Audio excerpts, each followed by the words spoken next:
하여튼 자 누가복음 14장 25절에서 35절까지 오늘 먼저 계산해보라.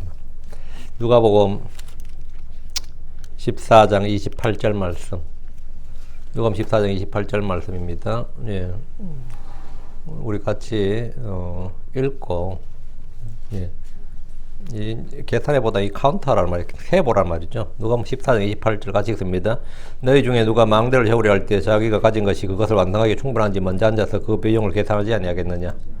예, 계산해보라 이 말이죠. 먼저 계산해보라. 거의 우리가 집을 하나 지으려도 예산을 짜고 계산을 해보죠. 뭐 집을 살 때도 그렇고 지을 때도 그렇고 뭐 하든지 물건 살 때도 마찬가지고 먼저 계산해보라. 근데 한국 사람들은 기본적으로 계산이란 말을 좀 그죠? 너무 계산적이라 그러면요. 참 냉철하고 훌륭한 사람이라는 생각이 들어요. 계산적이네 그러면 이기적이고 나쁜 놈이네 이런 생각이 들어. 그 한국 사람들의 그 기본적인 이 계산이란 단어에 계산적이란 말은 굉장히 좋은 말인데 계산적이란 말은 뭐죠? 이걸 따져보고 이걸 맞추어서 이렇게 하는 아주 합리적인 사람, 리즈너블한 사람이란 그런 뜻이 사실은 그런 의미인데 한국에서는 그렇게 쓰질 않아요. 그다음 참 계산적이네. 그러면 어떤 뜻이에요? 뭐 중간 다 생략하고 참 나쁜 놈이네 이런 의미야 사실은. 그런 약간 부정적인 뉘앙스가 있는데 그런 건 아니죠. 먼저 계산해보라. 기도해 봅시다. 기도 먼저 하고 시작합시다. 위대하시고 거룩한 주 하나님 감사합니다. 주의 첫날 아침에 함께 모여주셔서 주의 말씀, 주의 행적을 배우고 있습니다. 복음서에 기록된 주의 말씀들을 통해서 저희가 주님께서 행하신 일, 주께서 또 친히 하신 말씀들 여기서 우리가 교훈을 받고 또 배움을 얻기를 원합니다. 전나신 주 하나님께서 은혜를 많이 베풀어 주시고 늘 지혜와 계시를 충만케 하여 주셔서 늘 주의 말씀, 주의 법에 나온 놀라운 것들을 볼 수 있게 하여 주시옵소서. 늘 성경 기록을 열어서 펼쳐서 열어주시고 아버지 하나님 또 이것을 들을 수 있는 귀를 주시고 깨닫는 마음을 주시며 마음속에 말씀이 믿음과 잘 결합할 수 있도록 도와주시옵소서. 아버지 하나님께서 행하신 이 모든 저희가 주신 모든 이 보화들, 영적인 보화들을 저희가 잘 해서 마음의 풍성이 간직할수록 도와주십시오. 감사드리며 주의 성기도 합니다. 아멘. 예. 오늘 공부할 본문은 먼저 계산해보라 합니다. 자, 계산은 세물하는 겁니다. 카운트 해보는 거예요. 카운트하는 거예요. 일을 하기 전에 얼마의 비용이 드는지, 얼마의 시간이 드는지, 내가 치러야 할 대가, 수고, 노동, 그리고 희생, 이게 얼마나 다 세물해 보는 거죠. 어느 나라는 회기연도라고 해요. 회기연도. 회기연도가 되기 전에 결산과 예산, 지난해 쓴 것들을 결산을 하고 올해 사용할 또 국가 예산을 짭니다. 그리고 혹시나 모를 갑작스러운 비용이 지출될 수 있기 때문에 예비비라는 걸 만들어도 항목을 따로 듭니다. 갑자기 여기 산불이 났다. 이건 예상 안 했던 바란 말이죠. 근데 일반적으로는 이 재난에 대비해서 갑자기 큰 지진이 났다. 그럼 이거 예비비를 사용해야 되는 거죠. 그 예비비를 하는데 미국이 기본적으로 500억 달러를 항상 예비비로 책정해놔야 된다 이렇게 봐요. 근데 옛날에 500억 불이었지 지금 500억 불은 큰 돈이 아닌 거예요. 해보니까 이번에 팬데믹 같은 경우는 예비 그런 걸 되는 게 아니라 6조 달러를 풀었습니다. 이거 지금 장난이 아닙니다. 이거 지금 이거 의회가 이 정부가 의회는 뭐 하냐? 정부가 세운 예산을 심사를 하고 승인을 할 수 있습니다. 내가 여기에 돈을 쓰겠다 하면 의회에서 보고 일리가 있구나 하면 그 승인을 해주고 이 돈은 쓸데없는 돈이야 그러면 깎아버리는 거죠. 그런 식이에요. 그래서 돈 없으면 아무 일을 할 수 없으니까 돈이 없으면 뭐 정부는 아무 일을 할 수 없단 말이죠. 회사도 마찬가지입니다. 지출 비용에 대해서 금액, 또 투자할 금액 등에 대한 예산을 짜고 그대로 집행하는 것이 굉장히 중요합니다. 정확한 비용을 계산해내는 것이야말로 사실 가장 큰 일이죠. 이게 가장 큰 일이에요. 가장 놀라운 지혜입니다. 전쟁을 치를 때도 얼마의 돈이 들지를 계산해야 됩니다. 미국은 이라크 전쟁을 할 때 정확히 계산하지 못해서 이 예상했던 것보다 몇 배의 비용을 치렀습니다. 북한 전쟁은 그냥 전쟁하고 나왔어야 돼요. 근데 20년간을 전쟁을 치렀는데 바이든 대통령이 이제 이번에 발표할 때 1조 달러를 사용했다는 거짓말입니다. 브라운대 왓슨 연구소의 그 연구 자료에 따르면 아프간 전비로 2.31조, 2.3조 달러를 사용했다 이렇게 반박을 했습니다. 이라크 전쟁과 합치면 5.4조 달러를 사용했고 앞으로 참전 군인들이 들어가야 할 비용으로 부상당한 사람도 있고 사망한 사람도 있죠. 부상당한 사람은 평생 동안 치료를 해줘야 된단 말이죠. 여기에 아무리 보수적으로 잡아도 1조 달러가 들고 많게는 3조 달러가 들 것이다 했습니다. 전쟁을 치르면서 지금 빚에 대한 이자 비용이 2050년에는 6조 달러가 넘을 것으로 전망합니다. 정확한 비용을 먼저 계산해보지 못한 채 그냥 막무가내로 그냥 쳐들어간 거예요. 그 승리만 생각하고 전쟁을 벌인 대가는 앞으로 수십 년간 두고 갚아야 됩니다. 이제 전쟁은 끝났지만 이제는 빛과의 전쟁이 된 거죠. 전쟁 끝났지만 주께서는 제자가 되려고 자원하는 사람에게 치러야 할 비용, 대가를 미리 계산해 보라고 하셨습니다. 그냥 예수 따르면 무조건 좋은 줄 알고 내가 예수 따라야지 하고 예수 따르면 좋은 줄 아는데 예수 따른다고 얻는 득은 무엇이고 내가 치러야 할 대가는 뭔가 이거예요. 죄인이 크리스천이 되는 데는 어떤 비용도 들지 않습니다. 죄인이 크리스천이 되는 데는 어떤 코스트가 전혀 없어요. 비용이 들지 않습니다. 계산해 볼 것이 전혀 없습니다. 구원은 값없이 주어지는 은혜의 선물이기 때문입니다. 주 하나님 우리에게 어떤 비용, 어떤 대가도 요구하지 않으셨으면 우리는 은혜로 값없이 그렇게 되었습니다. 로마 3장 24절에 그래서 예수님 안에 있는 구속을 통해 하나님 은혜로 값없이 그렇게 되었느니라. 값없이 그렇게 되었느니라. 값 없다면. 이 말은 뭐죠? free of charge. 돈이 charge 하지 않는다고. 하나님 자신의 독생자를 값없이 주셨습니다. 그리고 아들과 더불어 모든 좋은 것들을 값없이 아낌없이 주셨습니다. 로마서 8장 32절에 자신의 아들을 아끼지 아니하시고 우리의 모두를 위해 그분을 내주신 분께서 어찌 그 아들과 함께 또한 모든 것을 우리에게 값없이 주지 아니하시겠느냐. 값없이 주지 아니하시겠느냐. 하나님은 아들과 더불어 구원 그리고 구원과 동반되는 좋은 것들을 값없이 주셨습니다. 예를 들어서 영원한 생명 성령은 값없이 주신 것입니다.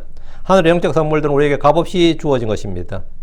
여러분들의 평강이나 기쁨이나 안식이나 자유나 권능이나 이런 걸 얻기 위해서 무슨 희생을 치렀습니까? 전혀 없습니다. 선행이나 청비나 고행이나 수련과 같은 어떤 것이 요구되느냐? 전혀 그런 일이 없습니다. 주께서는 아들과 함께 모든 것을 우리에게 값없이 주셨습니다. 그래서 우리는 늘 하나님 은혜에 감사하고 그분을 찬양합니다. 하나님이 주신 하나님이 값없이 주신 것들에 대해서 무엇이 있는지 한번 생각해 보십시오. 하나님은 내게 주신 것 중에서 내가 받은 것 중에서 값없이 주신 것이 뭐가 있느냐예요. 하나님은 자신의 독생자를 주셨습니다. 하나님 우리를 위해 자신의 생명을 내놓으셨습니다. 하나님 믿는 자들에게 하나님 아들들이 되는 권능을 주셨습니다. 모두 값없이 주신 겁니다. 하나님은 성령을 선물로 값없이 주셨습니다. 값없이. 디도서 3장 6절에 예수 그리스도 곧 우리의 구원자를 통해 우리에게 성령님을 풍성히 부어주셨으니 근데 여기는 성령은 돈으로 살 수 있는 것이 아니단 말이죠. 값없이 주셨다 이거죠. 하나님 우리의 죄들로 인해 자신을 주셨습니다. 하나님 그리스도 안에서 하늘에서 쏟아지는 모든 영적인 복으로 우리에게 복을 주셨습니다. 이것도 프리예요. 하나님 우리를 그분 자신의 신성한 본성에 참여하게 하셨습니다. 하나님 생명의 약속을 주셨습니다. 하나님의 보배로운 약속들은 전부 다 프리, 값없이 주신 겁니다. 하나님은 생명과 하나님 성품에 속한 모든 걸 우리에게 주셨습니다. 베드로서 1장 3절에 우리를 부르사 영광과 덕이 이르게 하신 분을 아는 걸 통해 그분의 신성한 권능의 생명과 하나님의 성품에 속한 모든 것을 우리에게 주셨도다. 이것도 마찬 프리입니다. 값없습니다. 하나님 아낌없이 후하게 값없이 주시는 분입니다. 주께서 내가 값없이 주리라 하셨습니다. 그분은 수고하고 짐을 진 모든 사람들을 불러서 안식을 주었습니다. 당연히 프리입니다. 그분은 평강을 주었습니다. 그것도 프리. 기쁨을 주었습니다. 권능을 주었습니다. 빛을 주었습니다. 생명을 주었습니다. 전부 다 값은 프리예요. 계시록 21장 6절에 또 내게 이르시되 다 이루어졌도다. 난 알파 오메가요 시작과 끝이라. 내가 목마른 자에게 생명수의 샘에서 값없이 주리라. 내가 값없이 주리라 했습니다. 주께서 주신 생수를 우리는 주께 와서 값없이 취하기만 하면 됩니다. 계시록 20장 17절 성령과 신부가 말씀하시기를 오라 하시는도다. 듣는 자도 오라 할 것이요 듣는 목마른 자도 올 것이요 또 누구든지 원한 자는 값없이 생명수를 취하라. 값없이. 주님께서 전부 다 돈 안 받겠다는 거예요. 어떤 희생이나 대가나 이런 거 없이 그냥 값없이 선물이다 이거죠. 주께서 값없이 주셔도 받으러 오지 않으면 아무도 얻을 수가 없습니다. 우린 주께서 값없이 주신 것을 알아야 됩니다. 성령을 주신 것은 이 사실을 알게 하기 위해서입니다.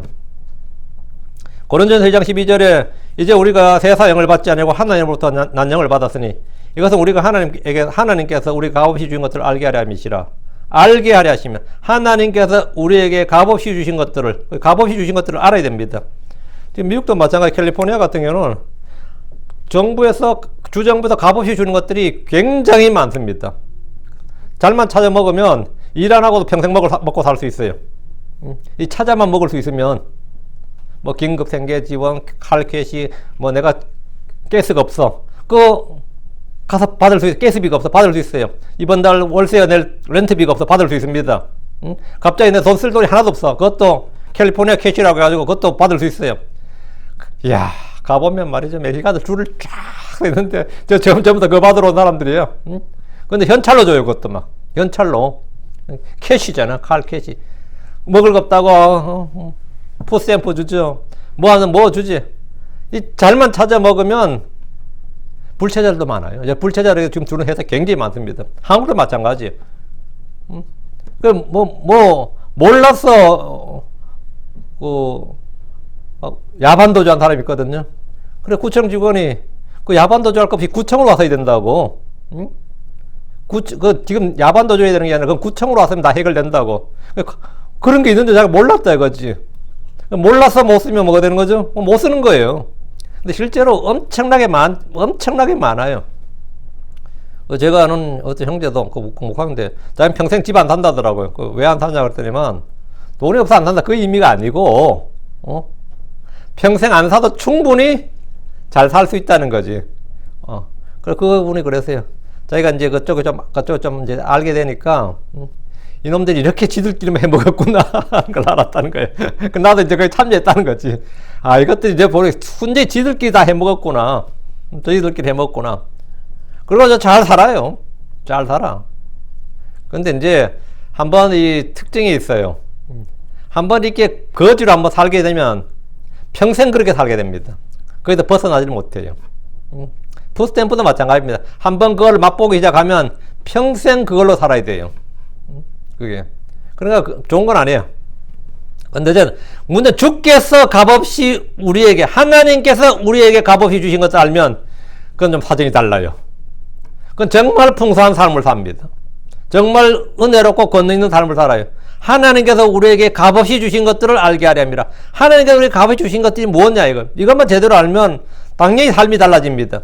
이 시간은 주를 따르기 위해서 내가 치러야 될 것. 이 값없이 주신 것들은 오늘 주제가 아니고 25절 내가 값을 치러야 하는 것에 대한 겁니다. 25절 큰 무리들이 그분과 함께 갈 때에 그분께서 돌아서서 그들에게 이르시되 우두머리 바리새인의 집에서 이제 식탁에서 가르치셨던 일은 이제 마쳤고 지난 시간에까지 마쳤고 이제 지금 그 집에서 나온 거예요. 주님은 큰 무리들과 함께 가시면서 돌아서서 그들에게 말씀하셨습니다. 큰 무리들 함께 가셨다. 그 제자들 말고 무리들이 주님과 지금 함께 하는데 그 사람들은 지금 예수님과 함께 따르고 있는 거죠. 예수님 따르고 있어요.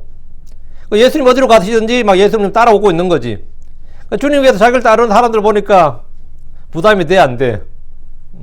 이 사람들 지금 왜 따르는 거예요? 그래서 주님께서 지금 이 사람들한테 지금 오늘 1장 줄 것도 아니잖아요. 왜 지금 나를 줄줄 따라오느냐 이거죠. 주께서는 함께 따르는 무리들에게 하실 말씀이 있었어요. 그래서 돌아서서 그들에게 이르시되 이런 거예요.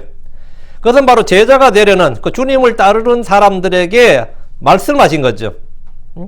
그 제자가 되려는 자들이 치러야 할 비용, 주를 따르기 위해서는 치러야 할 비용이 있다 이 말이에요. 구원을 받기 위해서는 치러야 될 비용이 없습니다. 전혀 없어요. 그러나 제자가 되기 위해서는 치러야 할 비용이 있습니다. 어떤 분들은 이 신자와 제자를 구분하지 않습니다. 모든 신자는 제자가 되어야 한다는 점에서 구분할 필요를 느끼지 않기 때문입니다. 모든 신자는 그 주를 따르는 삶을 살아야 되는데 이 둘을 구분한 것은 무의미하다고 생각하기 때문에 이제 그렇게 설교하고 그러기 때문에 구분하면 안 되지. 그런 목사님들은 구분하면 안 돼요. 우리 교회 모든 신자들, 모든 크리스천들을 모두 제자로 만들고 싶은데 이 둘은 다른 것입니다. 그러면 좀 이상해지잖아. 그러니까 이 둘은 다르지 않다고 이제 말하게 되는 거고. 그러나 분명한 것은 이 죄인이 구원받을 때 요구되는 것은 믿음 하나죠. 그리고 대가가 없어요. 근데 주를 따르는 제자가 되는데 필요한 것은 전혀 다르다는 겁니다. 그건 확연하게 달라요. 저는 이 주제로 설교한 적도 있고 강의를 한 적도 있습니다. 저희 교회 그 웹페이지에 보면 믿는 자와 따르는 자 이런 제도 있고 신자와 제자 한 3번, 서너 번 쓴 것 같아요. 26절 보십시다. 어떤 사람이 내게 오면서 자기 아버지나 어머니나 아내나 자녀나 형제나 자매나 참으로 자기 생명도 미워하지 않으면 능히 내 제자가 되지 못하고 이거 안 하면 내 제자가 못 된다는 거예요. 내 제자가 못 된다. 예, 신자가 못 되는 게 아니라 내 제자가 못 된다고. 내 제자가. 그렇죠? He cannot be my disciple. 나의 제자가 될 수 없다고. 그런데 이 가족을 헤이트해야 되는 거예요? 미워야 되는 거예요? 사랑해야 되는 거 아닌가요? 당연히. 주님은 제자 요건에 대해서 말씀하셨는데 믿는 자는 누구나 그분의 아들 그분의 백성이 됩니다. 신자가 될 수 없는 죄인은 없습니다. 신자가 될 수 없는 죄인은 없어요. 그러나 제자가 될 수 없는 신자는 있습니다. 주께서 능히 내 제자가 될 수 없으리라 이랬거든요. 어떤 목사님이 제게 저는 신자와 제자를 구분하지 않습니다. 목사님의 견해에 동의하지 않습니다. 이랬어요.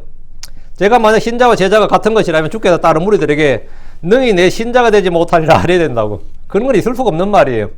이 말씀이 되는데 어떻게 생각하십니까? 이렇게 되물은 적이 있습니다. 능히 너희는 믿는 자가 되지 못하리라 이런 말씀이 되는데 그 형제나 자매나 참으로 자기 생명도 미워하지면 너는 그리스도인이 될 수 없는 일 하면 못해요. 너는 구원받을 수 없는 일. 말도 안 되는 소리죠.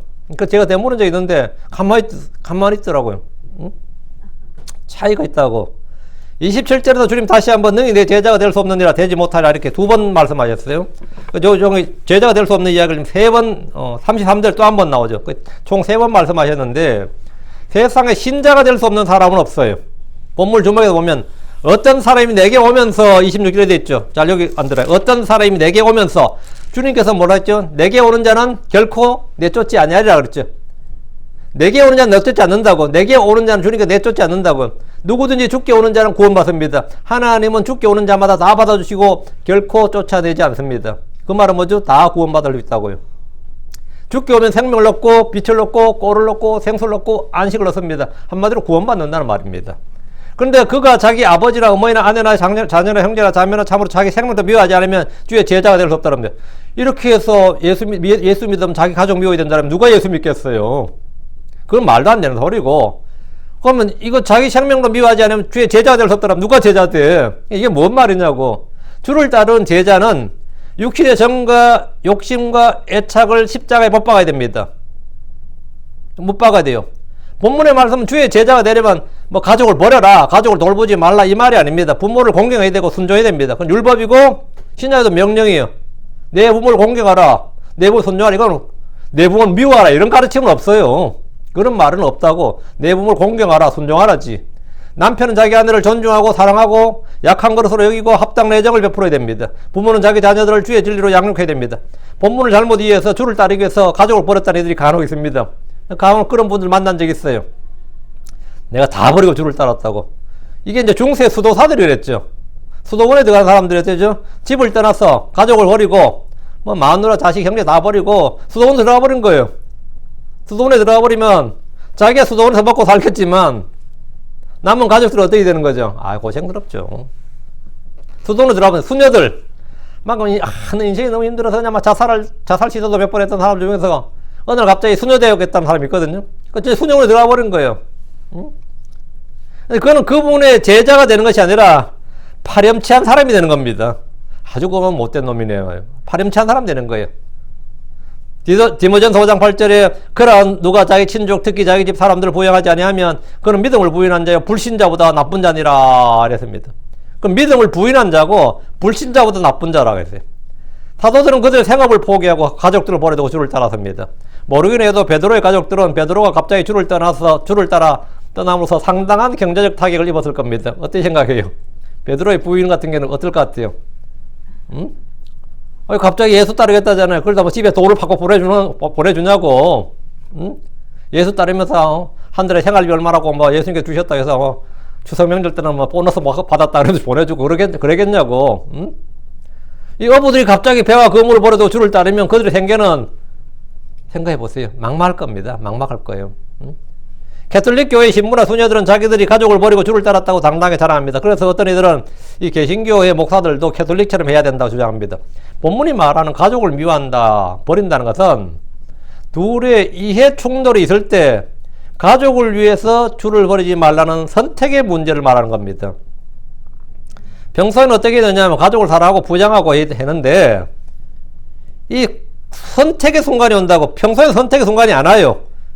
평소에는 선택의 순간이 아니라 늘 가족을 위해서 기도해야 되고 가족을 사랑해야 되고 화목해야 되고 이게 크리스천이고 언젠가 한번 선택의 순간이 와야 된다고. 온다고. 그럴 때 이 선택의 순간이 올 때 가족을 선택할 것인가 주를 선택해야 될 것인가 어느 선택의 순간이 있는데 가족의 이익을 위해서 또 가족의 안녕을 위해서 가족의 화목을 위해서 가족들의 안전과 생명을 위해서 주를 부인하거나 버리지 말라는 겁니다. 아, 내가 교회를 나가면 우리 집안이 분란이 나서 안 돼요. 그 집안의 평화를 위해서 나는 뭐라고? 예수 믿는 걸 좀 보류하겠다. 뭐 이런 거 있죠? 아니면 예수 따르는 거 보류하겠다. 이런 거 있어요. 가족의 이익과 안녕과 평안과 뭘 위해서. 그래서 주를 부인하거나 버리지 말아야 되는데 난 가족을 더 우선시한다 이거야. 그러니까 위기의 순간에 누구를 선택하느냐의 문제는 누구를 버리는가의 문제예요. 내가 이쪽을 선택하면 뭐가 되는 거죠? 내가 화재가 났어. 방에 애가 있고 멍멍이가 있어. 멍멍이를 구하겠어요? 애를 구하겠어요? 평소에는 아무 갈등이 없지. 나는 걔도 좋아하고 애도 좋아해. 이 걔도 내 가족처럼 생각하고 진짜 뭐 옛날 조선시대 노비들한테는 개똥이라고 불렀거든요. 그런데 요즘 걔들한테는 찰스라 부르거든. 어떻게 생각해? 이게 지금 이 고려시대까지만 해도요, 노비들한테 만덕이니 이름이 좋아요. 성시민이 이름 자체가 상당히 거룩한 이름들을 많이 붙여줬어요. 만덕이라는 뜻이 굉장히 좋은 뜻입니다. 이 한자어로 올 블레싱이라는 뜻이에요. 고려시대 때문에도 이 노비들한테도 개개의 이름을 이 이름을 붙여준다는 말은 뭐죠? 인격체란 말입니다. 근데 조선시대 때는 이름을 뭐라 붙여줘요? 개똥이, 돌쇠, 이런 돌쇠가 이름 자체가 의미가 있어, 없어요? 개똥이가 의미가 있어, 없어? 인간 취급을 한다, 안 한다? 그 조선 유교 사회라는 게 그렇게 유교에 이상하지만 인간을 얼마나 했는지 알겠죠? 이름 자체에서 알 수 있다고. 근데 지금 우리가 사자면 개 이름 뭐예요? 개 이름 있어요? 걔들한테 사람 이름 붙여준다고. 어떨 때는 신의 이름도 붙여줘요. 응? 왕의 이름도 붙여준다고. 우리 개 이름 헤롯이라 그러고 말이지. 또 암컷한 헤로디아라 그러고 어떤 개 이름 엘리자벳이라 그래요. 여왕 이름 막 붙여주고. 이거 완전히 떠받들어 준다고. 응? 돌쇠 개 그래요? 우리 시골 삶에도 개는요 그냥 똥개 멍멍이 이랬다고. 어릴 때는 헤이 독구 이렇게 해서 우리 독구라 그래서 독구. 응? 똥개 개 독구 이름 자체를 붙여주지 않죠. 근데 지금 개들은 완전히 자기 자식 이름보다 더 신경 써서 짓는다고. 뭐라 지을까? 응? 자기 남편 이름이 찰스인데 찰스 2세라 그러고 이러잖아. 찰스 세컨드 이러고 찰스 주니어 그러고 이런 판국이란 말이지. 그런데 만약 그렇다 쳐도 평소에는 아무런 갈등도 없고 좋죠. 좋은 거 옷도 헤이피고 맞아. 걔도 가죽이 이미 있는데 가죽 옷에 헤이피더라고요. 이야 이거 완전히 예. 걔한테 김니빨 해주면 또 힘이었다. 임플란트 해주는 거야. 하여튼 가는 그래요. 근데 이게 만약에 위기의 상황에 예를 들어 물에 떠내려가는데 한 명만 건져야 된다. 그럼 자식 건지겠어요? 개 건지겠어? 근데 만약에 이 미친 정신이 배 까대가지고 개를 건졌다 칩시다. 그러면 뭐가 되는 거죠? 개를 사랑한 건 맞죠? 개를 사랑한 건데 자식은 뭐 한 거죠? 나는 자식을 사랑했지. 그런데 결과론적으로 어떻게 보면 개는 사랑하고 자식은 미워한 거라고요.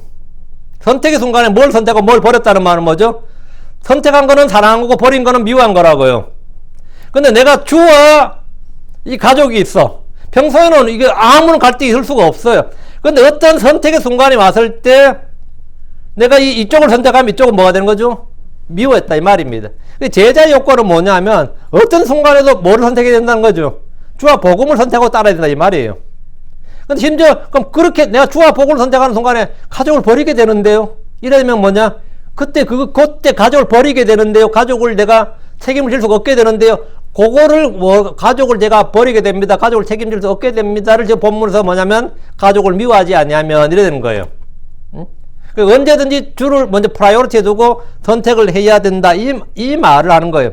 평소엔 전혀 그런 게 없어요. 그러니까 고난의 때에 이 누구를 사랑하는가, 누구를 더 사랑하는가, 역으로 누구를 미워하는가의 문제가 됩니다. 간혹 집에서 같지도 않은 질문할 때가 있죠. 아내가 남편에게 당신 어머니와 내가 물에 빠지면 한 명만 구출할 수 있다 치고 당신 누구부터 건질 건가? 이런 질문 하죠. 그러니까 아들이 뭐라 그래? 그러면 아들로서 내 마음의 신조를 갖고 당신부터 건지지 이럴 수도 있고, 응? 그러잖아. 이 부모 자식 간은 천륜이고 부부 간은 일륜이니까 천륜을 우선시해야지 이런 사람이 있고 별의별 경우가 있는데 어쨌든 그거는 평소에는 문제 될 게 아닌데 진짜 문제가 터졌을 때는 어떻게 되는 거예요? 이거 심각한 거지. 응? 그래서 아들로서 그 어머니부터 건진다는 것은 결과적으로 뭐죠? 아내를 미워한 거 버린 것이 됩니다. 네 그 순간에 나를 버리고 당신은 저쪽으로 갔다. 난 당연히 버린 게 아니라니까. 그래도 어쨌든 당신은 그때 나를 건지지 않고 당신 어머니를 건졌다 이러면 되죠? 니는 나를 사랑한 게 아니라 날 미워한 거다 이거지.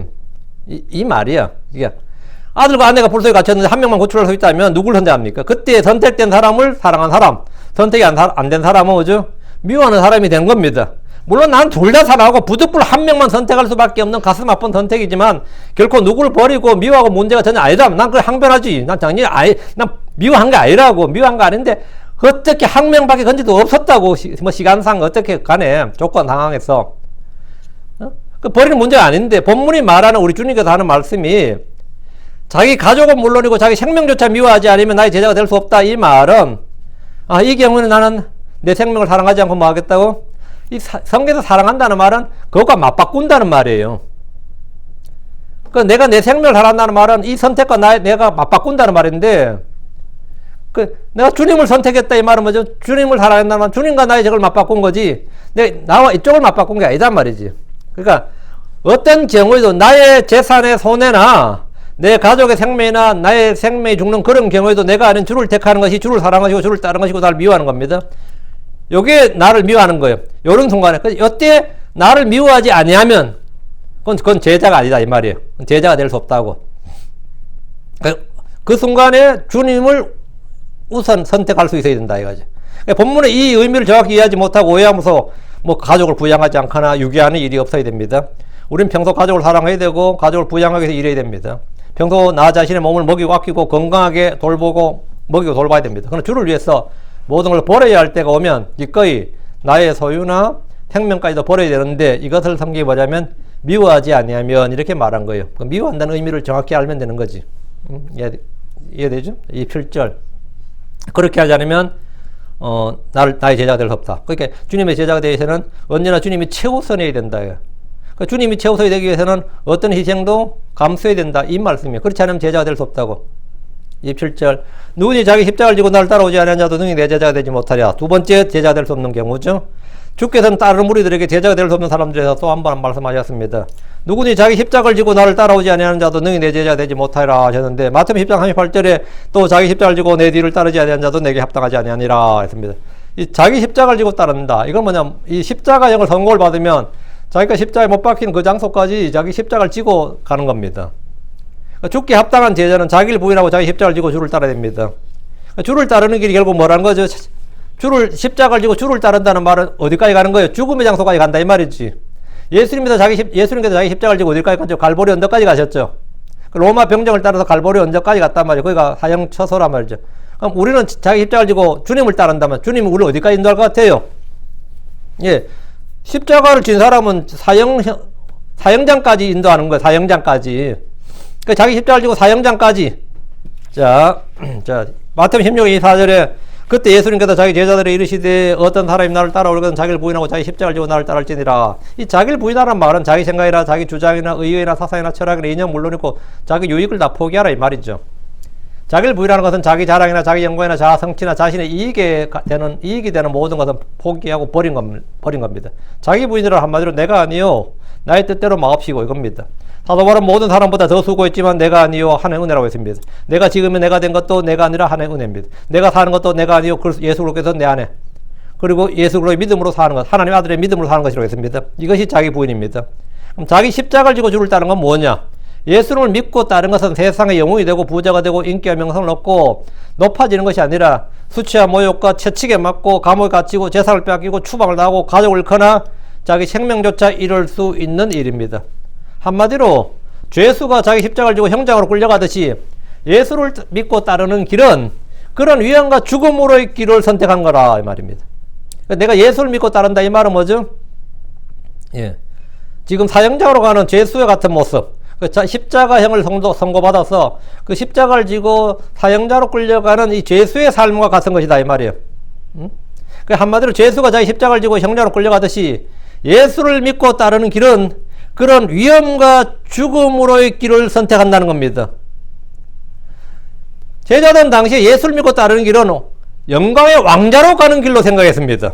베드로도 그랬고 요한도 그랬고 야고보도 그랬고 그들은 하나님께 예수님께서 이 다윗의 왕자, 하늘의 왕자에 앉으시면 그들은 주의 좌우편에 앉는 한마디로 말하면 뭐죠? 출세길이라고 생각을 했어요.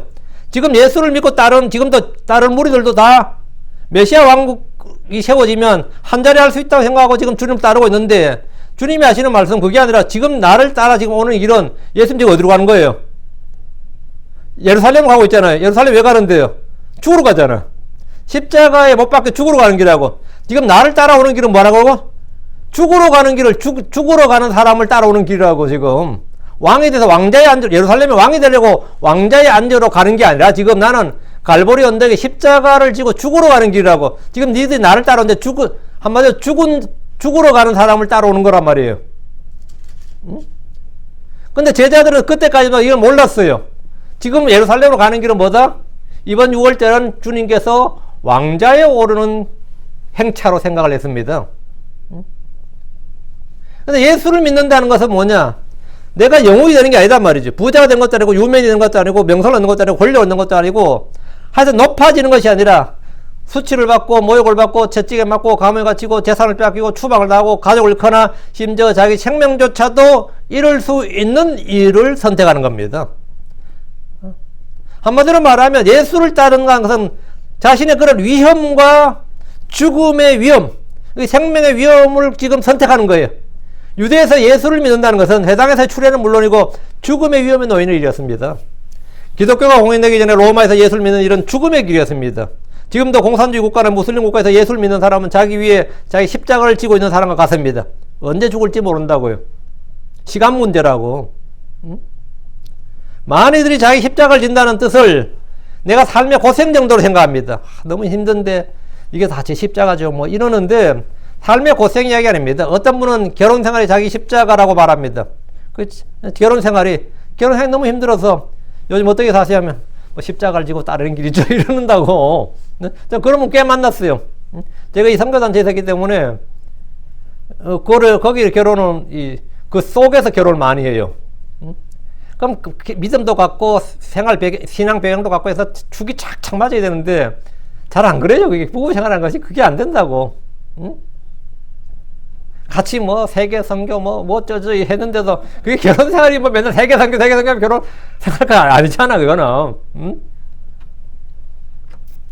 제가 얼마 전에 마트에서 대학교에서 한방을 쓰던 사람을 만났어요. 한방을 쓰던. 뭐 얼굴 딱 보니까 알겠더라고. 그 사람 멀리서 날 봤는데 알더라고요. 그래서 야 얼굴 하나도 안 변했다 그러고 막 서로 거짓말 치면서 서로가 막 하나도 안 변했네 그러고 막 이러면서는 이제, 근데 뒤에 카트 애 하나 싣고 카트 타고 따라온 자매를 딱 봤는데 같은 그 자매야. 저 자매네 둘이 결혼했네. 이래. 야 나도 거기 있어서 같이 또 그 꼴 날 뻔했겠지. 둘이 결혼했네. 지금 어디 있는 가까이 있더라고. 다운이. 응? 그 자매는 간호사고, 지금 형제도 지금 간호사 하려고 지금 막 시험 공부 준비하고 있더라고. 이름도 미국에서 와서 이제 모세로 바꾸고. 응? 반갑더라고. 하여튼 반갑더라고. 어떻게 생각하냐? 뭐 십자가를 지고 주를 따른 거지 뭐 이러는 거야. 그렇지. 그게 십자가야. 그게 십자가야. 그게 뭐 죽음의 길이야 그게. 응? 뭐 결혼이 죽음의 길이야? 그건 아니지. 근데 뭐 다 그래 사는 거죠. 어떤 이들은 자식들이 자기 인생의 무거운 짐이 십자가라고 합니다. 그런 것은 예수를 믿는 것으로 주어진 짐이 아닙니다. 예수 믿는다고 지어진 짐이 아니라 예수 안 믿어도 그래 사는 거예요. 그건 예수님으로 인해서 뭐 나눈 가족이나 친지나 친구들에게 뭐 어쩌고 저쩌고 예수님으로 인해서 받는 피해나 어떤 손해나 아니면 그 위험, 그런데 내가 예수 믿었더니 가족을 또 왕따가 당했단 말이에요. 뭐 친구 다 잃어버렸고 나는 완전히 막 배척당했고 그래서 완전 아웃사이더가 됐다. 어때요? 이방인이 됐다고 그들에게서 아웃사이더가 됐다고. 예수님으로 해서 나의 평판이 나빠질 수 있고 나의 직장을 잃을 수도 있습니다. 예수님으로 해서 평생 일구은 사업들을 날려버릴 수 있습니다. 나의 생명을 잃을 수 있습니다. 물론 지금 미국이나 한국에서는 그런 일 없어요. 종교의 자유가 있으니까. 근데 그런 위험을 그대로 짊어진 채 주를 따르는 것이 바로 자기 십자가를 지고 주를 따른 겁니다. 그게 자기 십자가를 지고 주를 따른 거예요. 이것이 제자 요건입니다. 예수 믿는다는 것이 상당히 위험한 일이네요. 그러면 맞다고.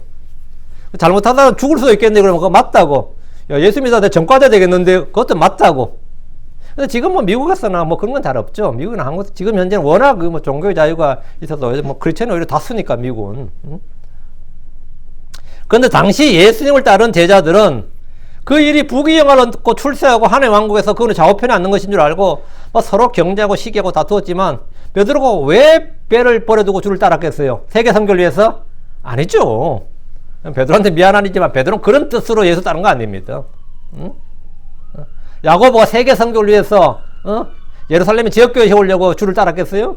아니지. 주의 좌우편에 앉으려고 따른 거예요. 그래서 야고보 엄마도 양해를 한 거예요. 주께서 주의 왕으로 오실 때 내 아들 하나 우편에 하나 좌편에 앉게 해달라고. 그래서 지금 투자한 거라고 그들은.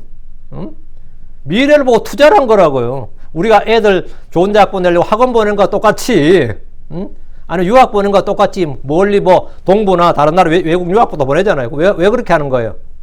내 돈 써가면 유학 보낸다고. 더 나은 뭘 위해서 하는 거 아니에요? 뭘 얻기 위해서. 그 예수님의 제자들, 그 12 제자들은 다 사실은 다 그런 목적으로 예수를 따랐던 거지. 솔직히. 다 이기적인 욕망을 따랐던 것이지, 죽으러 가려고 따른 건 아니란 말이지. 그럴 때 예수님이 죽었을 때 그 집 받아서 충격이 얼마나 컸을지 한번 생각을 해봐요. 트라우마 걸리지. 응? 이 꼴 나자고 우리가 3년 반을 생업을 포기하고 예수를 따랐던가.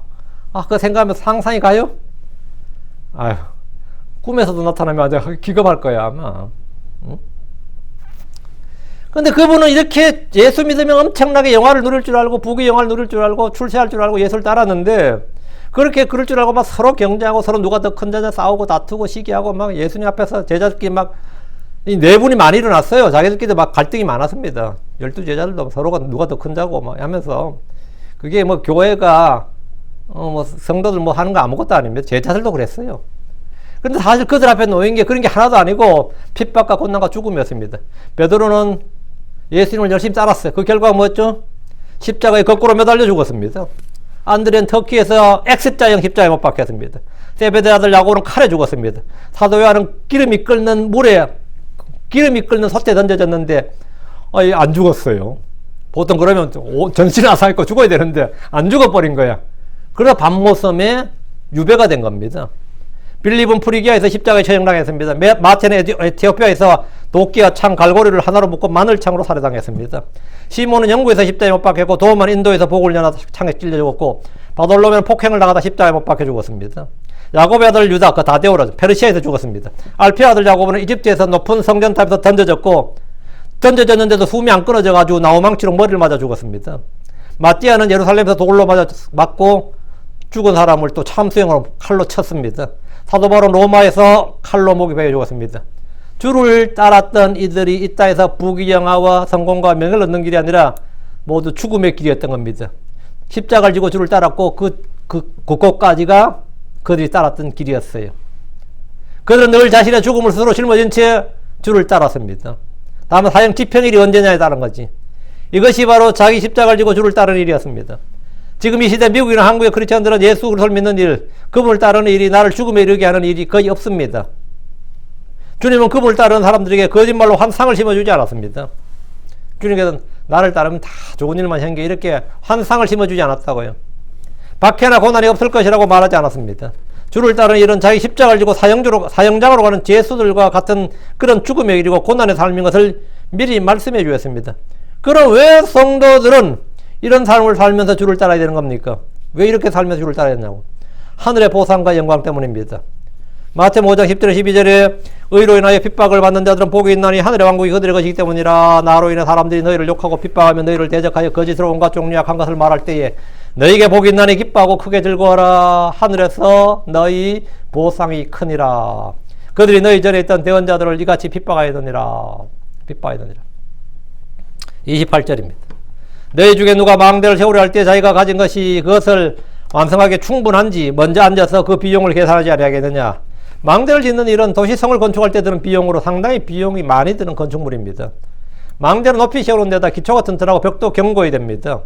병사들이 수백 명이 올라갈 수 있어야 되기 때문에 공사 비용이 일반 성벽 건축과는 비교할 수가 없는 겁니다. 누가 망대를 세우려면 건축계는 먼저 비용부터 계산합니다. 망대를 완성하지 못하면 건물로서 아무런 가치가 없습니다. 그래서 자기가 가진 것이 그것을 완성하기에 충분한지 먼저 앉아서 그 비용을 계산합니다. 보통 건축주들은 항상 예상보다 더 많은 비용이 나온다고 말합니다. 내가 100만 불짜리 집을 짓겠다고 마음 먹으면 항상 막상 건축해보면 150만 불, 200만 불 나온다는 거예요. 응? 설계를 맡기고 시공을 하다 보면 처음 견적을 본 것보다 훨씬 더 많은 돈이 들어서 공사를 완공하는 일에 고통을 겪는 분들이 이야기를 많이 듣습니다. 집 한 채 지으려다가 10년 늙었다는 사람도 많고, 망대를 세우려 할 때는 충분한 자금이 있어야 되기 때문에 먼저 앉아서 그 비용을 계산해 봅니다. 이와 같이 예수님을 믿고 따르는 일도 마찬가지입니다.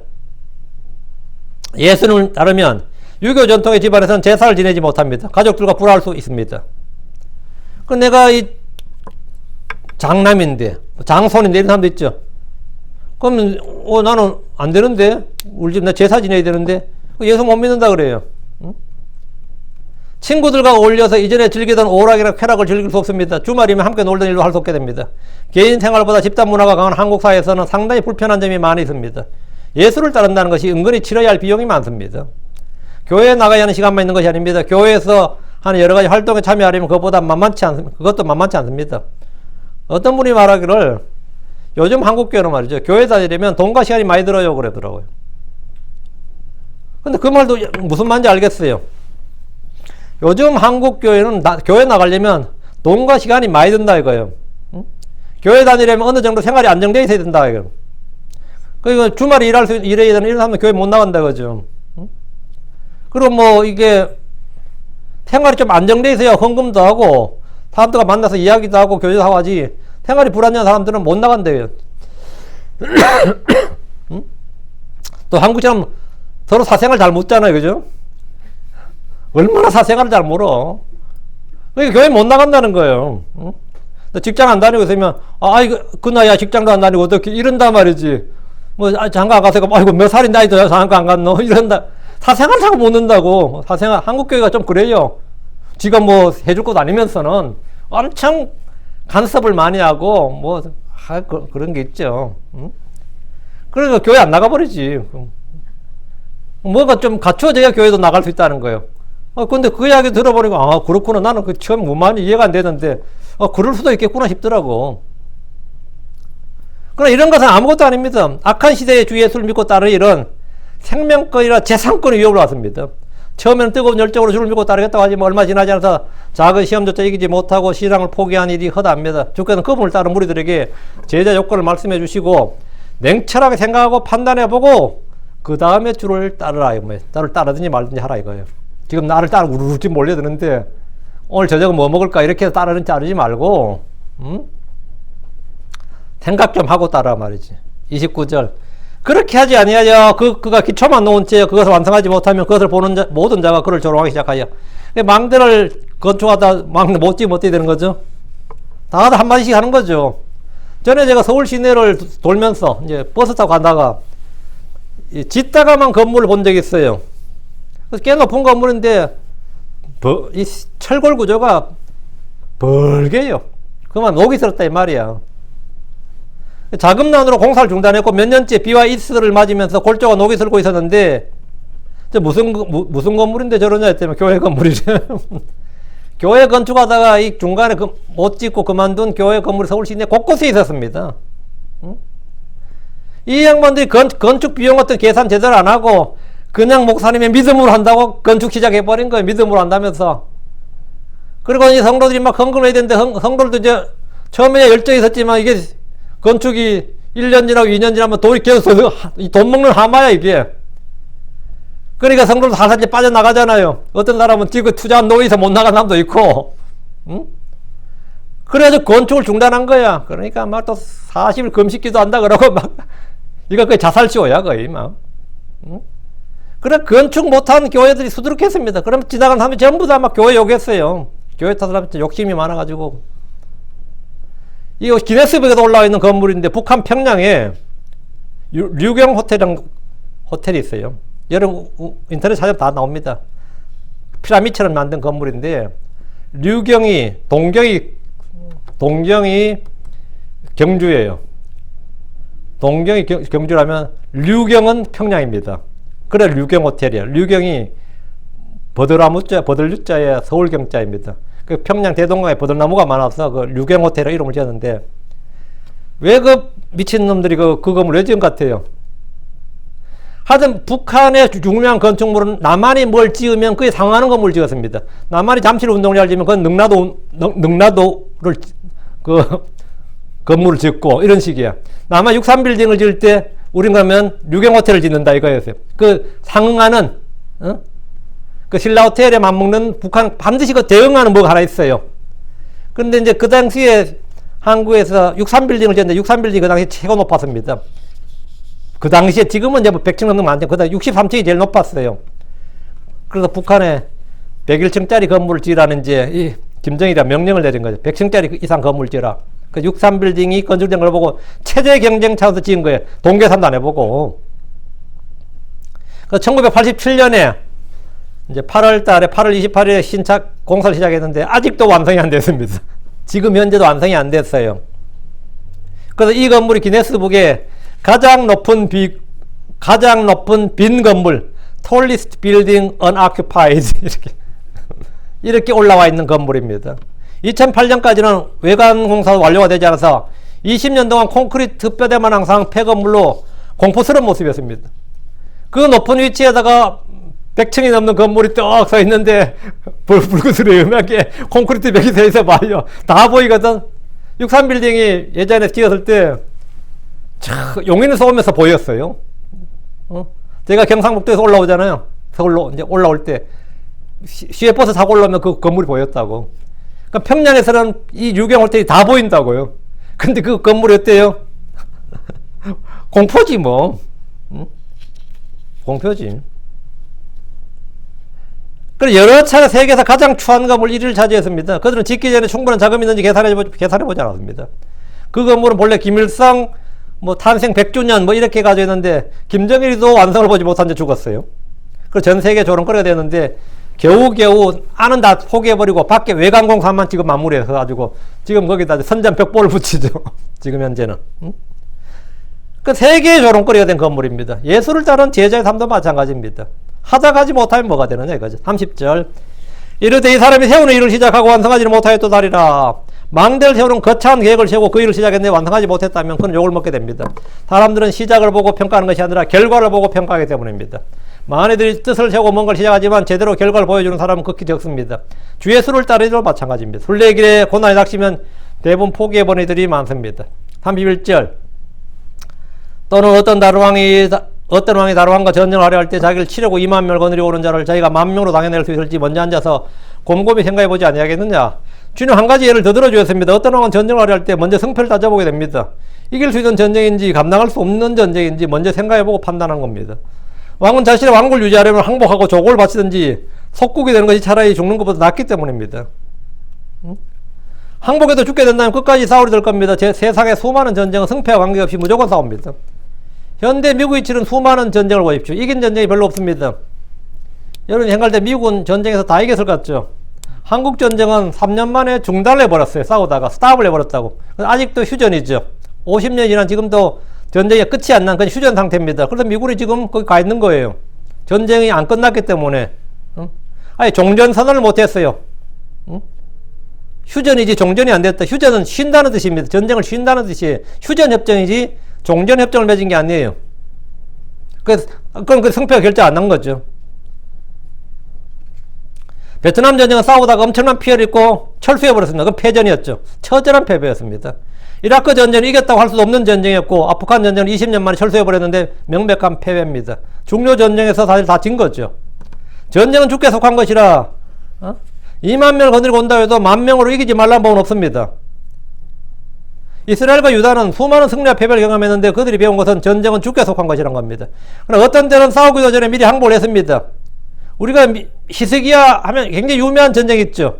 근데 히스기야가 사실 그 전쟁에서 싸우려고 싸운 게 아니에요. 어쩔 수 없이 싸웠지. 히스기야는 아시리아가 올 때 먼저 항복을 했습니다. 사실을 몰라서 항복을 하고 성전의 기둥에 있는 금까지 다 벗겨가지고 갖다 바쳤어요.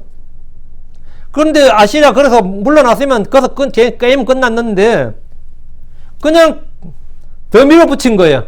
그러다가 전쟁이 끝까지 붙게 된 거죠. 그래서 그때 이제 히스기야가 믿음을 발휘한 거예요.